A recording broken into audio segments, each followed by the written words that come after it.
గర్భశత్రువు కాని కరుణింపుడన్నచో నెనరూని వాని మన్నింపవలయు. పసిపాపవలె భయం పడి యుద్ధరంగాన వ్రేళ్ళు చీకిన వాని విడువవలయు.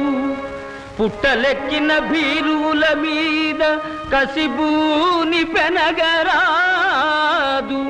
అలుగులు విసరరాదు. స్త్రీ బాల వృద్ధుల చెరబట్టగారాదు, చిరుగాయమేనియు చేయరాదు. బ్రహ్మనాయని కథన ధర్మములు దప్పి సంచరించిన వాని మస్తమును దరిగి కోట శక్తికి కొప్పులో గృచ్చగలను మాధవా.